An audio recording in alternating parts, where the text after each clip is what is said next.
ಪುರುಷರು ಏಕೆ ದುರ್ಬಲರಾಗುತ್ತಾರೆ? ಮೊದಲನೇ ವಿಷಯಕ್ಕೆ ಬಂದರೆ ಮಾಲಿನ್ಯ. ಇನ್ನು ಎರಡನೇ ವಿಷಯಕ್ಕೆ ಬಂದರೆ ಮೊಬೈಲ್ ವ್ಯಸನ. ಮೂರನೆಯದು ಮೆಕಾಲೆ ಶಾಲಾ ಶಿಕ್ಷಣ.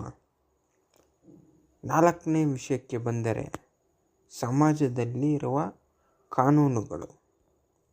ಐದನೆಯದ್ದು ಜಂಕ್ ಫುಡ್ಗಳ ಹೊರಗೆ ತಿನ್ನುವುದು.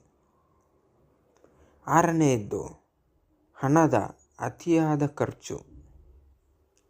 ಏಳನೇ ವಿಷಯಕ್ಕೆ ಬಂದರೆ ಕ್ರೆಡಿಟ್ ಕಾರ್ಡ್ಗಳು. ಇನ್ನು ಎಂಟನೇ ವಿಷಯಕ್ಕೆ ಬಂದರೆ ಅನಗತ್ಯ ಸಾಲಗಳು. ಇನ್ನು ಒಂಬತ್ತನೆಯದ್ದು ರಾತ್ರಿ ಚೆನ್ನಾಗಿ ನಿದ್ದೆ ಮಾಡದಿರುವುದು. ಇನ್ನು ಕೊನೆಯ ವಿಷಯಕ್ಕೆ ಬಂದರೆ ಹತ್ತನೆಯದ್ದು ವ್ಯಾಯಾಮ ಮಾಡದಿರುವುದು. ಈ ಎಲ್ಲ ಕಾರಣಗಳಿಂದ ಪುರುಷರು ದುರ್ಬಲರಾಗುತ್ತಿದ್ದಾರೆ ಈಗಿನ ಕಾಲದಲ್ಲಿ.